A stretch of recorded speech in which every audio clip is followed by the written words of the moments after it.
Good afternoon, everyone, and welcome to Seahawk Talk here on the Salve Athletics Network. I'm your host, Andrew Pizzelli. We have a great show for you lined up here today. We are live every day, 3 to 4 p.m., Monday through Friday. And to help close out the week this week, we will have Sean Foster, Zach Klon, David Lund, and Corrine Hughes. Can't wait to speak with them and our producers. But first, as always, we want to remind you to keep your distance.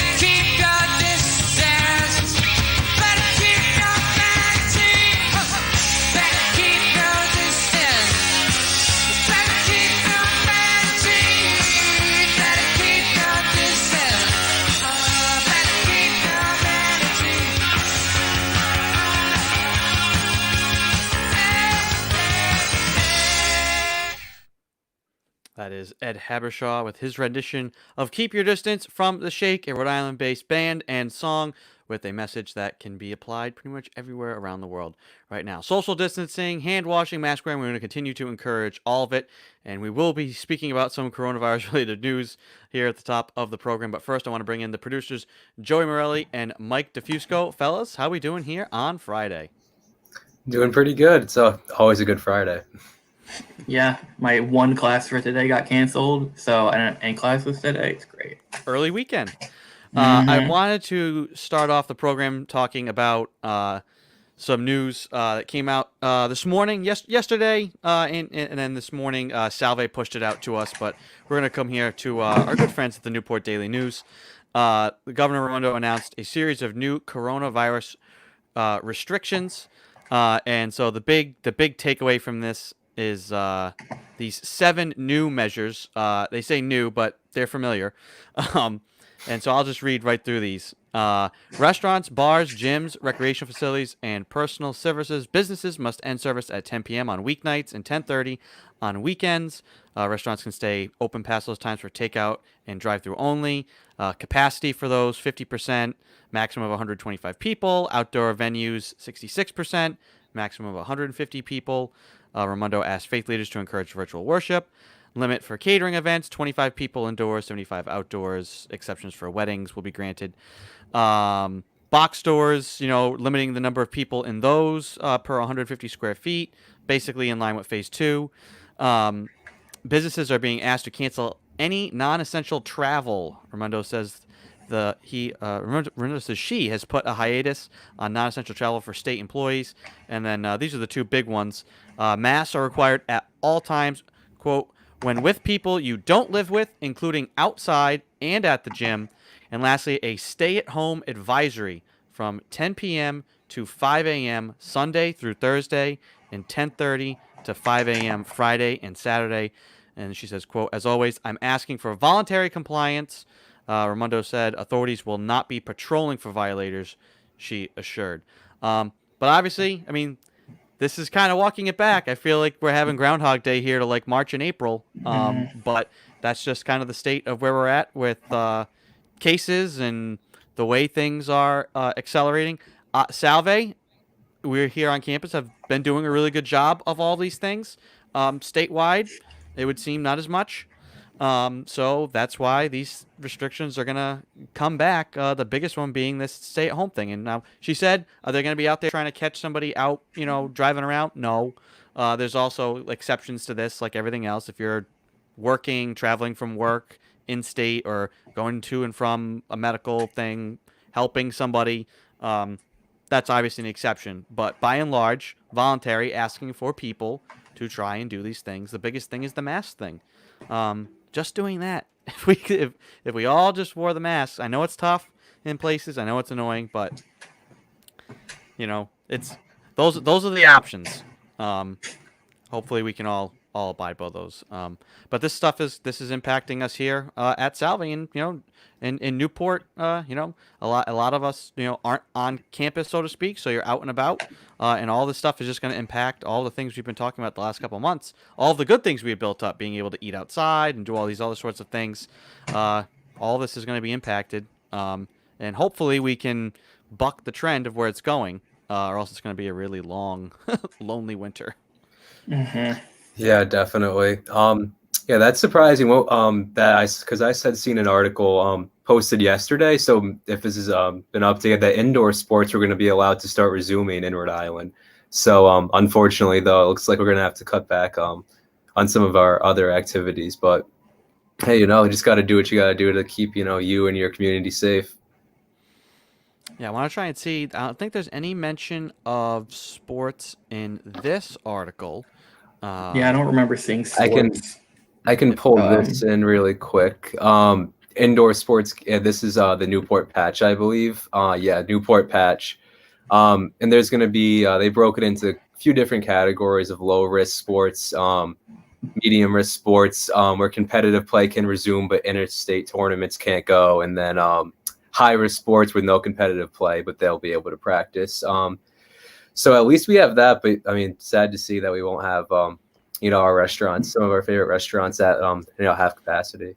Yeah, and we can bring this up today. I know we spoke last week with our winter coaches, and a lot of them. There's a lot of uncertainty because they knew things were going to change that night and over the weekend, with regard to just being able to practice. Now the NCAA has gotten some exceptions to being allowed to practice, but we'll probably be able to get a lot of detailed information from them today here on the program. Now a lot of them have already probably concluded practicing. I think men's basketball has finalized their roster. I don't know if they'll be doing any more practicing. We're going to be speaking to head coach Sean Foster here in just a bit, so we'll be able to get his take on that, along with our other winter sports. All the indoor sports. That's going to be the tough thing about the indoor the winter sports, is that they're played inside, and that's really where the tough part comes. But yeah, more restrictions. Hopefully this is not temporary. It's a 2-week thing, so. All of this has been signed in for 2 weeks. I wouldn't be surprised if this is something that gets extended through Thanksgiving, just because with it being we were talking yesterday about the holiday. 2 weeks be Thanksgiving?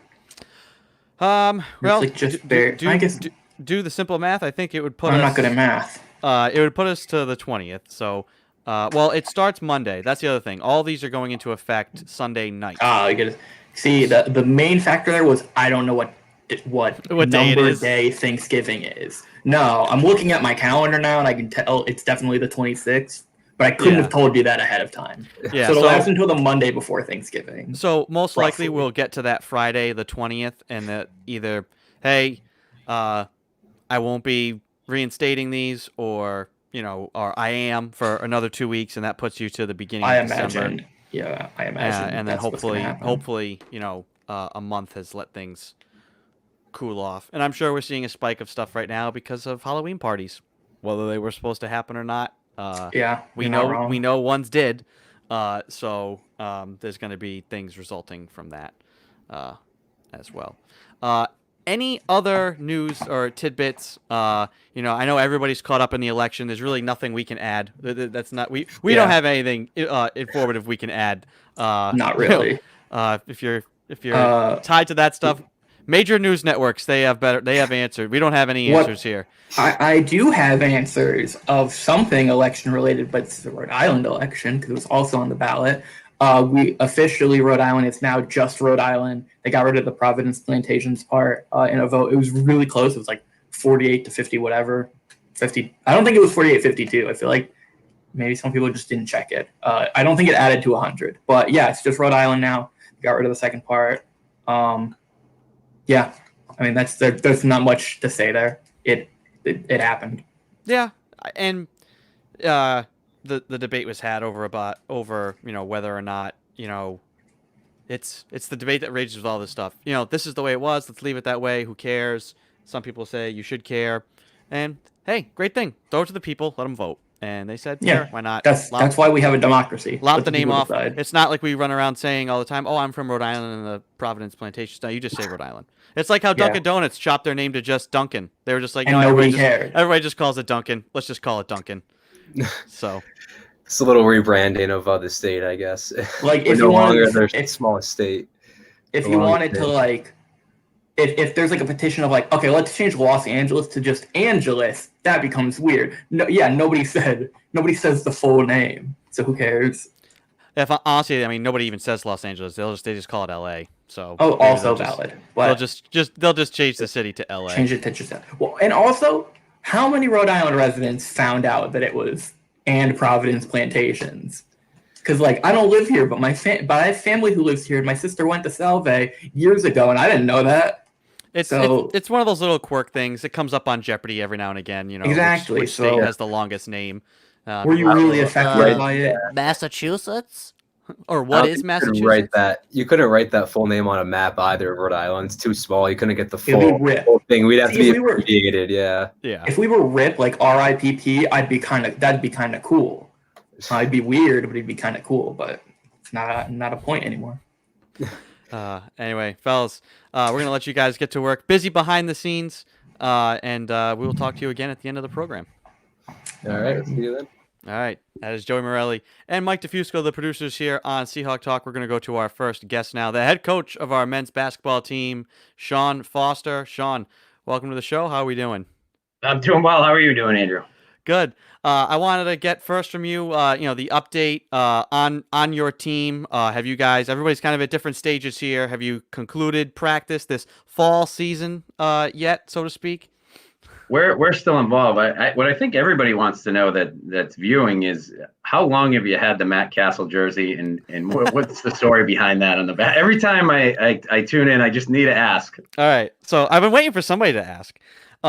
So everybody wants to always get the big jersey. Everybody's got a LeBron jersey. They've got a Tom Brady jersey. I always feel like if I'm gonna buy a jersey, I want it to be something obscure. Like that's it's cooler. It's funnier that way. Mm-hmm. I got that jersey in 2008 when Matt Castle took over for Tom Brady when he was injured.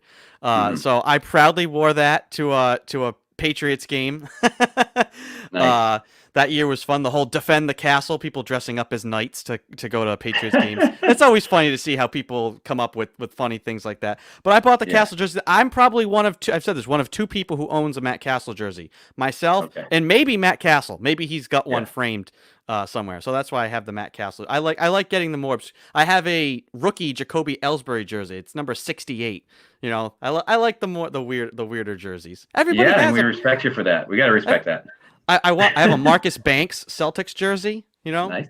So I like the more obscure ones because love it. Makes for a good story. Well, to answer your question, we're in phase 3 right now.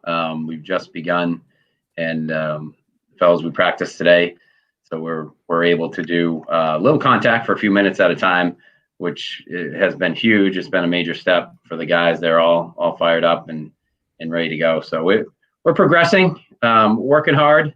You know, the guys are getting in better shape, but they do love being out there, and you know, we're productive every day. So it's been a really good experience to be around them. And you know, I think when you have certain things taken away from you and they don't have games and everything, they really learn to appreciate every chance they get to be in the gym.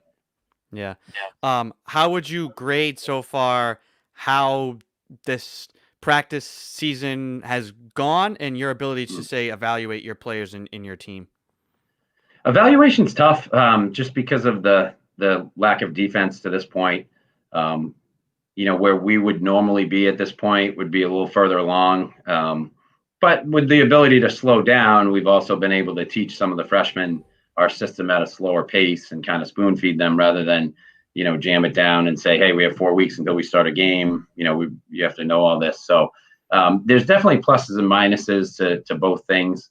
But in terms of a group and of having 7 seniors and juniors back who are experienced, who have game experience, they can see where it's going. So I think they've been a huge help to me. You know, last year having 2 seniors, this year we have 4. So, you know, it's just we're more experienced, and that's been been really nice. Yeah. What is the state? We were talking at the beginning of the show about the COVID restrictions and Mm. indoor, outdoor, different things happening. What do you know about what is happening right now as far as your ability to continue to be inside and practice and all those things? Are you guys kind of being exempt right now from all the things that are happening statewide? Yeah, I mean, we haven't been restricted too much from where we were. I mean, we're not able to practice full and to have contact for a full 2-hour period. They're small fragments. We can have contact for 5 minutes, then we have 5 minutes off. We can have a second 5-minute contact period, and that's it. So a lot of what we've been doing is still moving, cutting, shooting, passing, ball handling, skill work. So, we haven't been restricted, but we're not progressing to a level where we're ready to compete quite yet. So we're somewhere in the middle, and doing everything that we can to get better. In the 3 to 4 days a week that we go. What are going to be the important kind of dates or deadlines for where you'll get some clarity of as far as your season and what will happen moving forward? I wish I knew. I do know that our presidents in the conference are meeting next week. That may or may not produce clarity on it. It may be a little bit of time after that. I know there's a proposal for what winter competition would look like. There's some other leagues in New England that have already canceled, winter conference games. So cautiously optimistic, but we'll see. Just trying to keep the guys up and let them know either way. If we can't compete in the second semester and we can practice, we can still improve and get better. And the NCAA has approved a blanket waiver, so they all have an extra year of eligibility, which is kind of it has taken a lot of stress off the student athletes, because now they know. And with a place like Salve Regina with such a great education in our 5-year programs, we already have 3 of our all conference players are already in the 5-year program. So they'll be back one way or another. So that's been a little bit of a weight off the shoulders for us. Yeah.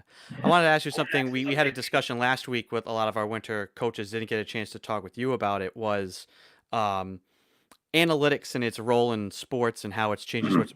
Basketball has seen a tremendous impact in that in terms of strategy, prioritizing maybe 3-point shooting, because, hey, threes are worth more than twos. How have you seen the impact of analytics in your sport and how it's changed maybe the way the sport is played, even all the way down to the collegiate level?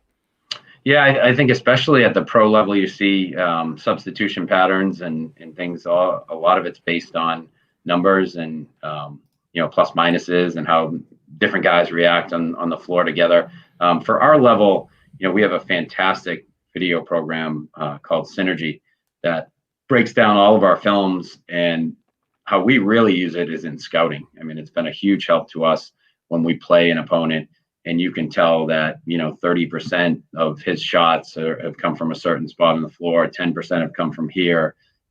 Where he scores, how he scores, and then you can click a button and see all of those possessions. So the analytic part of it is a huge help. You certainly don't want get paralyzed by the numbers and stuff, which, if we throw too much at our guys, that happens. But it's good to have as a coaching staff, see a lot of those numbers, and on ourselves too, for self-study. So we definitely use it. But I think it's probably more prevalent at the pro game even still. As I say, it can't have as much of an impact at your level, because in a pro setting, you get to build and design your team. Now, obviously, you're trying to recruit certain types of players, Right. but it's not like you can go out and say, hey, this year I want to prioritize bringing in all these 3-point shooters who are this high. You don't really, Right. You can only work with the kids who you recruit and can come and can play for you. So you can't really cherry pick a system like that and trend one way, right? Right. But you can use it, educationally. What is a good shot for you? And, we constantly talk about that with our motion offense. We want to take shots that we can make 50% or more of the time. And that, for player A, that might be a different set of shots than player B. So, and to be able to back the numbers up and show them, hey, this is, you're shooting 20% from the left wing outside 3. Like, we can do a little better than that. That's not your shot. Let's work on, this shot that you're shooting 60% at. And that's always a help when they can see it. As you know, the generation wants to know why. Yeah. Do you think in a way, people hyper focusing on, say, like that, okay, we're going to focus on 3-point shooting, or somebody's going to emphasize the big, that there's areas now, niche areas in the game of basketball where maybe they're underutilized, and if people can excel in those, it's got tremendous value, say the mid-range shot, things Sure. like that. Sure. And I for one believe that, we have some guys that shoot the mid-range shot pretty well with, Kevin Kelly, Mikey Spencer, Cam Collins. I mean, they're all really good from there. So, overall, maybe the NBA thinks a three or a power move inside, but, if we can shot fake and get to that 15-foot area, that's a high percentage shot for some guys, not for everybody. So it's really just knowing your game and, knowing what you can do to help the team. But certainly with the video and the speed of the video, we have a game on a Saturday, we upload it, and in addition to watching it that night, by the next day, it's all broken down for us and we can see numbers on it. So that's been a lot different from, when I started coaching, certainly when we're exchanging VHSs, on the highway to try to get an opponent's film. Last question, Sean. The NBA has said that they're going to be coming back sometime just before Christmas. That's a rapid off season for them. Has Danny Ainge or Brad Stevens reached out? Are the Celtics going to come and do a bubble training camp here at Salve?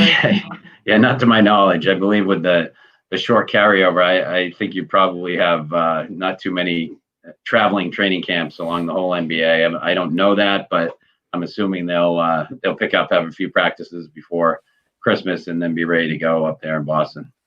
Awesome. All right, Sean, so great to see you. Good luck with the rest of this week and practices and things, and we'll catch up with you next week.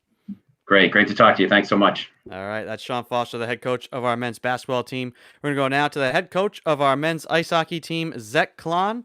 Zach, how are we doing? Hey, how are you? Good. Go ahead and give us the update on where your team is, how the last week went with practice and all those sorts of things. Update. It's a great week of practice. We'll skate again tomorrow morning, but each day getting a little bit better. It's every day that we're on the ice as a group and working towards just the things that we want to see implemented this season. We're taking a step forward every day in the right direction. So practice has been going well, and it's great to be out there with the guys and see them play. Yeah. Obviously, there's restrictions on contact and all these sorts of different things. So what are the things that you're working on in practice with guys to try and get the most out of that practice setting? It's more just moving pucks, letting them try to get as many touches as when they're on the ice as they can. Just different, just trying to work around the ice, and try to put them through as many scenarios as we can. Right now, but just developing the little things of their game that during the season in a normal setting, we don't really get to hone in on and really focus on working on those little things. So it's been good to see the guys and seeing improvements. Yeah. There's the news that the NCAA has offered the blanket waiver, for the fifth year. If no matter what happens, you have it.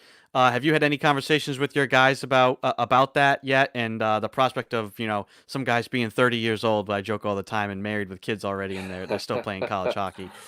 Haven't had any of those conversations yet. I think that it's an opportunity that some guys might take full advantage of. We have a great 5-year program at Salve. So, if guys take advantage of that and they're able to play, in that 5th year, it'll just make it that much better of an experience for them, at school. So it's definitely a great opportunity, and hopefully some guys will take advantage of it. Yeah. As things start to ramp down here for you guys in this fall season, you can kind of have the gap there to maybe do some recruiting if possible. What are you looking at in terms of, say, your off season here, that little bit of a gap, how you'll take advantage of that time? For us, hopefully we don't really have a gap. Hopefully we can go right through, but if there is a gap, recruiting wise, some junior leagues are starting to play. So, as soon as they open it up and we're able to watch in person, it's just getting out on the road. And then we'll have to see where we are with the borders. Hopefully get up to Manitoba and make a swing through Canada around Christmas time. So if the borders are open, we're able to do that. We'll definitely get up there and see some guys that we've been tracking and talking with. So just looking forward to being able to get on the road a little bit too. Do you feel like having gone through this past spring to now, you're better suited to, if you have to virtually recruit, at least now you have a sense of it and you're better prepared to do so? Absolutely. I think that, after what we experienced last spring through the summer here, it's definitely given us another aspect and look of how to recruit, and that you can do it, anywhere. I know I don't think it'll ever take over from, a handshake, a face-to-face conversation, and getting to know a recruit that way. But, what we were able to accomplish this off season, virtually it gives us the confidence that we could do it again. Yeah. How much of that too goes to, once you've recruited a lot of the guys who, you didn't get to meet in person, didn't get to go, like you said, shake their hand and stuff. They come. Have you talked to them about that process? And then they're here and, hey, what worked, what didn't work, and using that information now to move forward? It definitely does. Your best recruiters are the guys that are playing for you, because they're living it every day. So, the hockey world again is very small. So the guys that we are recruiting right now, some of the guys that we have here, know them, played with them, played against them. So, it's always a phone call from us first, and then their next phone call as soon as they know where their buddies are playing, is to those guys. So, they're a great, part of this, and they have a voice in it. So, for them to be able to recruit a guy for us, of a guy from back in Manitoba, they can pick up the phone and call somebody here in Newport and ask how it is. And then that gets the ball rolling even faster. Yeah. Wanted to ask you, Zach, more of a personal question. How did Halloween go with the family? Did you guys all dress up? Did you have a good time? Did you get any trick-or-treaters? Halloween was great. Jamestown, we're known for it. They usually shut the streets down, and the fire department has a big foam pit going. So they didn't do the foam pit this year. We had a lot of trick-or-treaters. We put some candy out on a table, and the little ones were great. They dressed up, and Gracie had a great time with it. So she woke up the next morning saying she wanted to put her costume on. So we knew she really enjoyed herself. Did Coach dress up as anything other than a hockey coach for Halloween? I did not this year. We were going to, but we decided we didn't. We dressed the little ones up. Gracie was Dorothy, and Noah was Toto. So they had a good time with it. Yeah. Obviously, last week was a blizzard, basically, and now it's 70 degrees, which is typical New England. Have you been trying to take the time while there is this free time of no games, not as many practices, to really, because the seasons can be long, and recruiting can then take up a big chunk of time, to take advantage of that time to be with the family, do things on your own, and try and at least find the silver lining in the situation? For me, I'm a guy that just kind of keeps moving forward. So, I take the downtime is more time to be on the phone with recruits, more time to watch tape. So I'm trying to really fill the days, and during the season, there's definitely not enough hours in the day to be, to do everything. So just trying to take advantage and be smart with the time, and make sure that, we're on the phones, and we're tracking the right guys, and continuing the relationships with the coaches and GMs, and agents that we talk with. So for us, our advisors, but for us, it's just making sure the days are jam packed and get as much as you can. And then, this weekend it'll be nice. It's supposed to be 70 degrees tomorrow, so I'm sure we'll have some playground time and be able to recharge the battery a little bit that way. Yeah. Last thing. Last week, or it could have been earlier this week. The days are just all blurring together. What? I only know it's November because there's an election. Paul Budasov was named CCC Person of the Week. He's the president of SAC. SAC has been doing a lot of great things on campus. Speak to Paul's leadership, the things he displays, not just as a hockey person and somebody who's a leader on your hockey team, but who he is as a person and what he means to your program. Paul's done a lot with the SAC. He's the president of it. They definitely have a voice on campus, and they push to make it a better place. So he's done a job of doing that. He's had some positives. So, for us, it's great to have him doing that and being such an influence on the campus and for all the other student athletes. So it's great to have him, part of the team. Awesome. Coach, thank you so much for joining us. Look forward to catching up with you again next week, and hopefully you can enjoy a little bit of time with the family here on the on a beautiful weekend. Can't wait to catch up with you again. Absolutely. Stay safe, and it's always great talking to you, Andrew. All right, take it easy now. That's Zach Kalan, the head coach of our men's ice hockey team. We're going to take a very short break and be back with David Lund, the head coach of our women's ice hockey team. Don't go anywhere.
Welcome back to Seahawk Talk. I'm your host, Andrew Pizzelli. We're going to go now to the head coach of our women's ice hockey team, David Lund.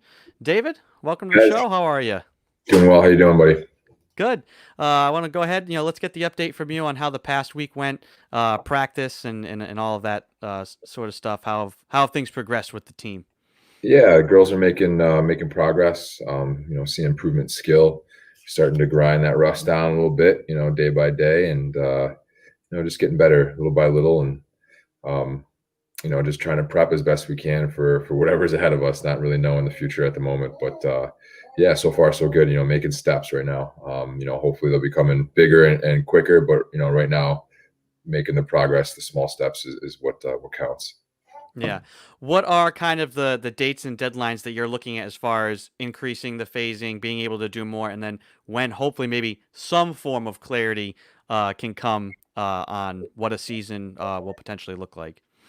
Yeah, Monday, the presidents of the CCC are supposed to meet. So I'm hoping we have, the information that we're hoping for or looking for or not. We'll hopefully have a decision from there. We can at least, plan the next couple months as opposed to kind of just planning, weeks, a few weeks here, a few weeks there. So that's what we're looking forward to in terms of the phases. We're still kind of abiding by phase one, and with us right now in hockey, we're still, about 3 weeks in. So I'm just kind of waiting to see, state of Rhode Island has some say on that play too, and they just kind of rolled things back a little bit on us as well. So, I'll kind of wait until I get word and when we can start to, get a little closer, get more on the ice and start, really getting some serious hockey drills. But, so far so good, just trying to keep our head above water. Yeah. What right now are the things that you can do in a practice with the restrictions? Yeah. So we're in 2 pods with the numbers of players we have on the ice. And then, we don't have any contact. There's no battle drills, no one-on-one or small area type things. It's pretty open. We've got everyone spread out. A lot of times I'm doing like split zones. You think of a zone on the ice, there's 3 of them: offensive, neutral, and defensive. So a lot of times I'll split the girls into smaller pods amongst the pods, 3 or 4 skaters, and they're doing a specific drill or set of skills to that extent, and then kind of rotate them, or sometimes we'll do some full ice stuff, but they're kind of spaced out and have a lot of room to move. So it's just being creative. I think I think this has been a good time to kind of really get creative with your drills and try a lot of new things, and so there's some positives in that aspect, but just getting better as best we can with the given circumstances. Yeah. How has it gone as far as the off the ice stuff with your team? Them trying to integrate, bond, build that camaraderie, that sort of stuff. Sure. How do you feel your team is doing with those things? Yeah, I think it takes time. Even in a normal circumstance, that's something that just kind of hit the switch and flicks on or off. It takes time, and especially now, it's it maybe take you a little bit more time or an extra energy or opportunity to really start to mend the lines and weld the lines together. So we haven't had a lot of opportunity just because of all the things that have been thrown at us. So I'm definitely looking for things here over the next little bit to bring the girls together outside of hockey, or within hockey. We do have some off ice stuff where we do outside. As a team, we have that opportunity to do so. So that's an opportunity for them to get together, and see everyone's face in a group. And those have kind of been really our only opportunities to this point. But definitely looking forward to some things away from the game, away from kind of just an athletic environment to bond. Yeah. Speaking of being outside, this time last week, if you had been outside, it would have been about 30 degrees and snowing. Today, it's near 70 degrees. So typical New England weather, just wait 5 minutes and it'll change. Any plans, throughout this week or this weekend for you to go out and hit the surf and get out on the board? I wish this would be a great weekend to do it. Unfortunately, we're in a little bit of a dry spell here, a little bit of a flat spell. Keep my eye on the forecast as much as I can. But we've got skate tomorrow, late morning in the afternoon. So we'll have a little dry land with that as well. So we'll be able to get outside and kind of get moving in fresh air, and then have the rest of the day. And then we've got some, behind where I live, some nice parks, nice walking trails. So I'm sure we'll be out and about, taking in what's left of, the fall, late summer here weather. Awesome. David, I'm not going to take any more of your time. I know you're a busy man right now, so I will chat with you again next week. Can't wait to hear more updates from your team. You got it, Pass. Thanks, buddy. Take care. Right. That's David Lund, the head coach of our women's ice hockey team. We're going to go now to the head coach of our women's basketball team, Coach Corey Hughes, to help close out this week's programming. Corey, love the mask. I had to start with it on, right? You like that? Yes. Can be more true, right? So. Nope. Truer words cannot be spoken. I'm good. We'll start first with basketball in practice. Yeah. How has practice gone? How's it going? Will you guys be impacted at all with what you're able to do, given the new kind of rolling back of coronavirus restrictions, or are you guys still going to stay where you are? No, so far no. We actually started phase 3 yesterday. I do think that we're being a little bit more cautious with what we're doing within that phase, but we haven't been told that we can't start to have physical contact. So that happened yesterday for the first time. The kids were out of their mind happy. We did a little 3-on-3. So that was the first time they could actually play defense against each other in a way that would be contact. And so we did some post defensive drills and some box out drills. So we were able to do a little bit of contact within the guidelines that we were given. And we're just going to continue with that. It's basically, we're able to play basketball, but it's isolated as far as the amount of time that we can do it, and then the time in between. So, you get 5 minutes and then you can't do it for a while, and you get 5 minutes, and you can only do so much in a given time frame. So we're going to get as much in as we can within reason, and just try to get to the point where we're ready to play basketball. But I was really pleased with what I saw. They were really raring to go, obviously, because they haven't been able to do it. So really competitive, looked pretty good. I mean, you wouldn't have thought that they hadn't been playing the way that they played, that kids were hitting shots and they were being aggressive and there was good defense. And I don't know, I think they're really hungry. So maybe you might see some really good basketball from everybody this year, simply because it's all pent up, right? Yeah. They're just raring to go. So that was exciting. It was nice. I was just thinking about this. If the difference between, say, playing one-on-one or playing, 4-on-4, 3-on-3 in a group, you expend a lot of energy. Do you feel Absolutely. like working in smaller groups will actually, when you can get to real games, help your conditioning down the line It may. potentially? It's different, obviously, than playing full court in a game Mm, situation. Even with like just the energy that's expended simply through adrenaline, I think, but I think that there are positives to what we've been doing. Um, I don't know if it will help us in a cardiovascular sort of way, but maybe it might. I yeah. don't see why not, right? Yeah. Do you think in a post-COVID world there would ever be a potted approach to practice ever again? Has there been any value so far in that approach? If it could be implemented without obviously the restrictions of, you know, don't play basketball. Right. I mean, honestly, the things that we're doing aren't that different than what we normally do because there is a lot of individual skill work that we then, bring the players together after they've been working on it. So the only difference is not being able to do certain kinds of drills because of the physical aspect of it. But as far as breaking things down, there was a little bit more individual stuff for that first couple weeks, but other than that, things haven't been that different.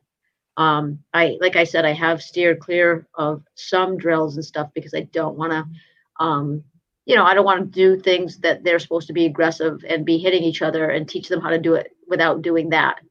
You know, I Yeah. just think that that's going to be a waste of time and also be confusing. If you're going to box out, you're going to box out, and you can certainly teach position. But I mean, we have drills where we practice, you know, disrupting cutters and stuff like that, and that takes physicality. And I'm not going to just tell them to, go through the motions in that respect. So we've held off on teaching some Mm, things, um, but there's a lot of things that were the normal progression. I think the only thing that hasn't been normal is our ability to play defense against um, our offense and stuff like that. We still have, started to implement our offense and stuff, but not seeing it against defense is different at certainly this juncture.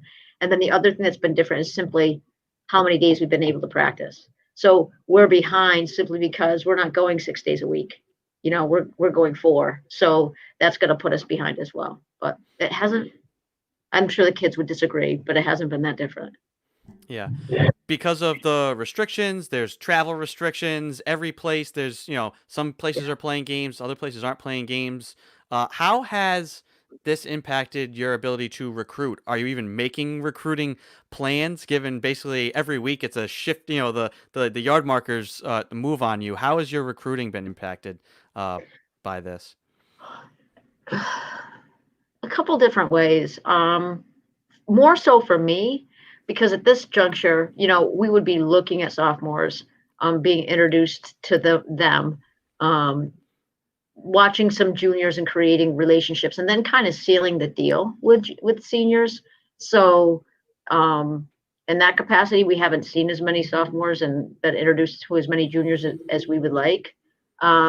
We are restricted with our budget, so the number of things that we're able to do in person, um, we're not able to do a lot of things in person. We just don't have enough money to be going all over the place. So we're pretty strategic with what we go to. Some of those things have been canceled. But technology has allowed us to, see a ton of film like we always do. And a lot of these events also, don't have spectators and they'll have streaming. So, we're able to watch those kids play from our homes. I think for me, the biggest thing that's been difficult and the thing that has allowed us to really bring in some great players over the years is getting them on campus and getting them to meet the kids. And at this point, we would have already had all of our top recruits do overnights and meet the players and all that kind of thing. And we haven't been able to do that.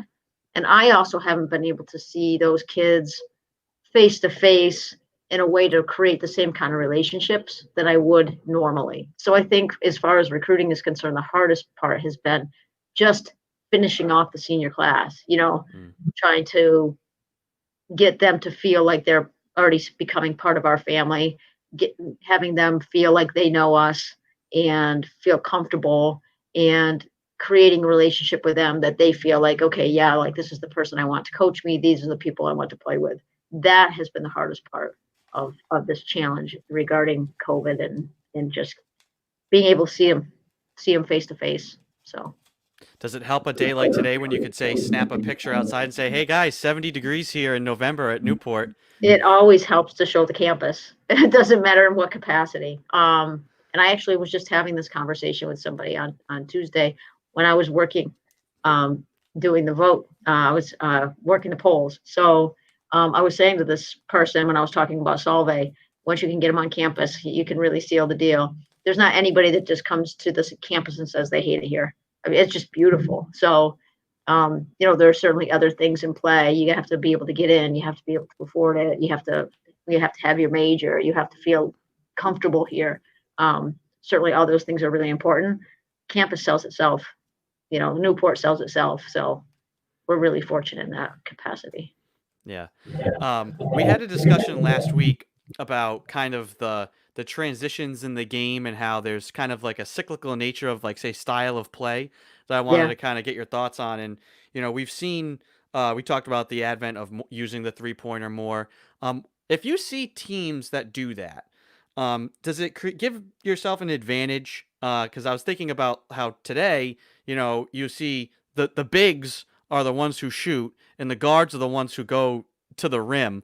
Does it help you if you're a player, if you're a team that wants to focus on that and say, hey, let's post our guards because people don't know how to defend in the post anymore. Everything's on the perimeter.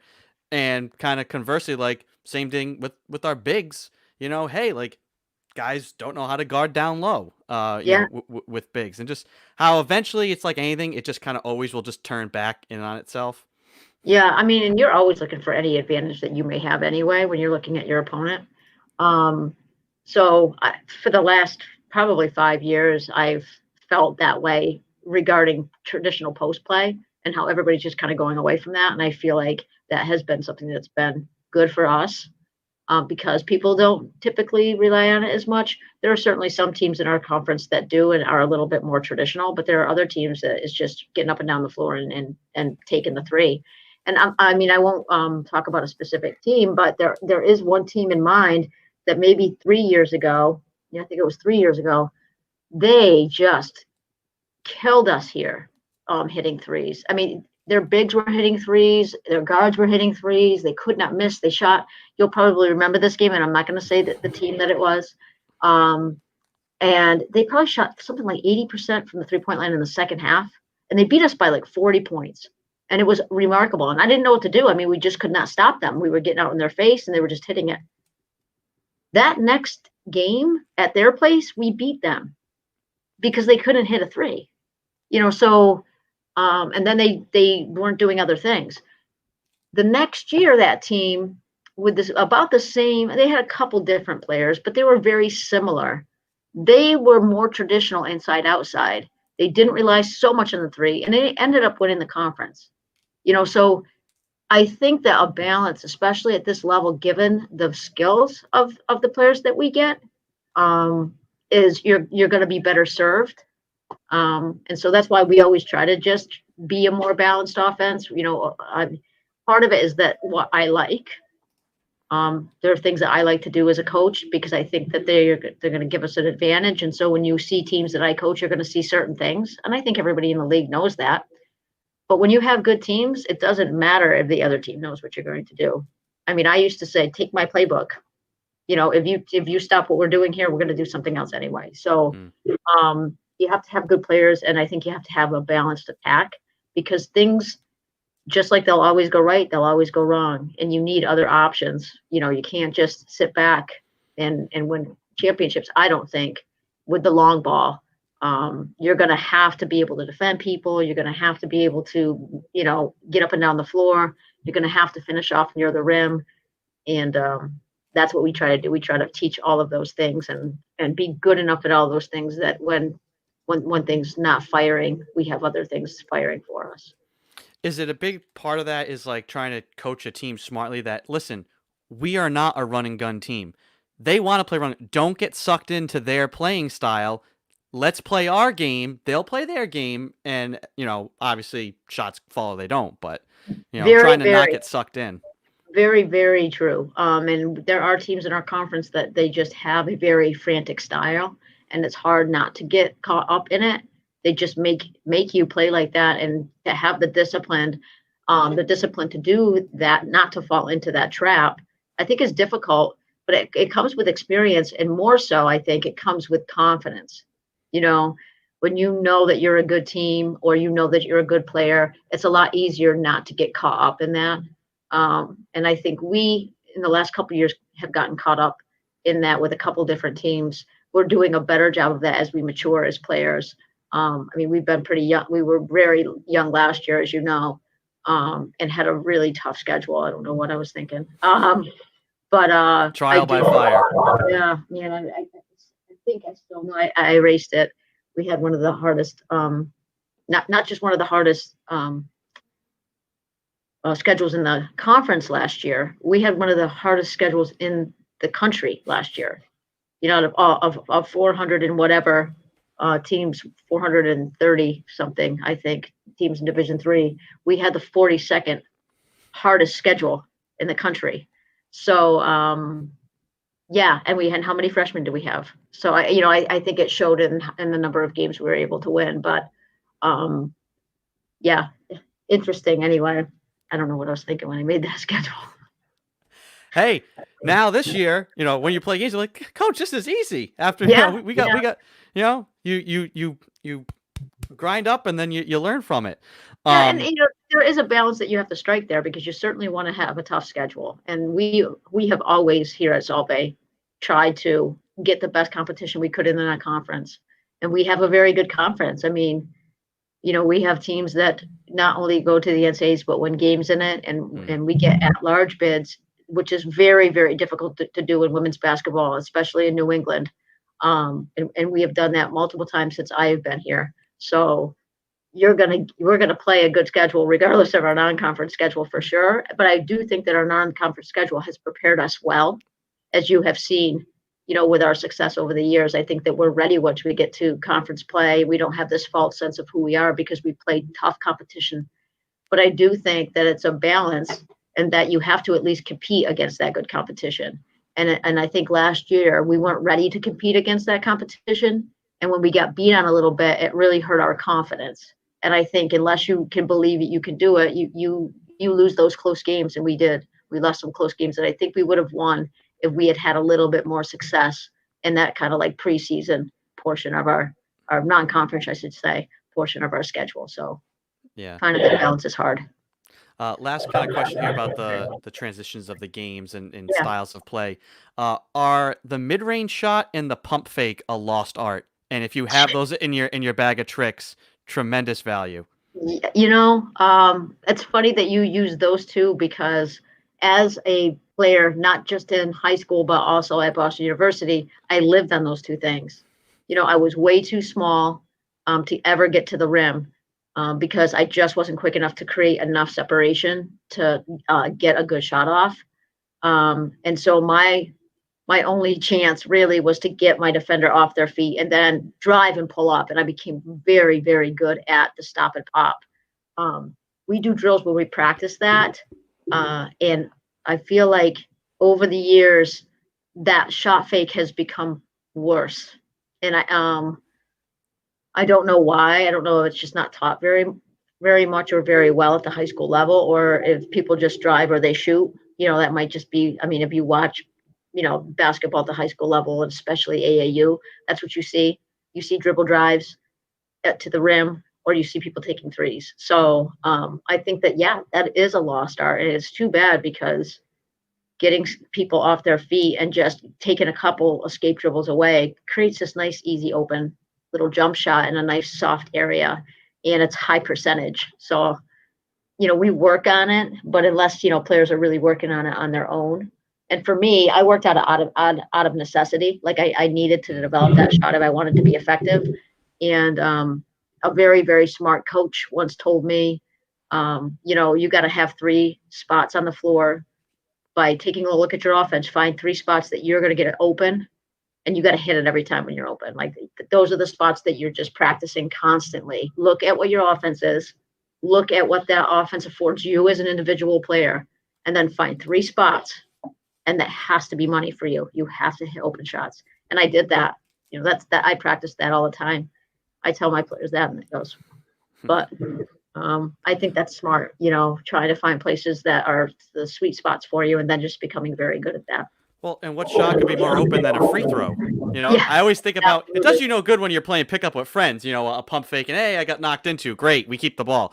Yeah, In an actual game where it counts, that's easy money because people love, especially if you're an undersized person, they want to block that shot. They're selling out. absolutely. Who's this little person coming into the paint? I'm gonna swat this shot and whoop, there you go, up in the air, lean in. I Absolutely. mean, it's just us small people, I guess. We think that way. Other people, I guess. Exactly. Well, necessity is the mother of invention, right? I mean, I will say, as kind of an aside, I played with a really very athletic point guard named Andrea Higgins. She was on my team at Boston University, and I used to give her the shot fake, and boy, she would just go flying over my head. And then I would go to take the shot, and she was so quick, she'd block me from behind. So sometimes it works, but sometimes not so much. Changing gears, lastly, I wanted to ask you about Tuesday. You mentioned you worked at the polls, but it was the all vote no play. I think it was a really great initiative started by our students Yeah. to have that be a thing. Your thoughts on that, and then your experience Tuesday working at the polls. Well, I think it's wonderful that our student athletes really spearheaded that movement. And I know my players were excited about it, and not just for having the day off. One of the things that I actually spoke about a little bit with my team, my team had questions actually about what's going on right now in our country. And this was, yesterday. Our AD Jody had talked in the staff meeting that some kids had some anxiety about what's happening, and there's so much uncertainty just in general with COVID and the other things that are going on in the world.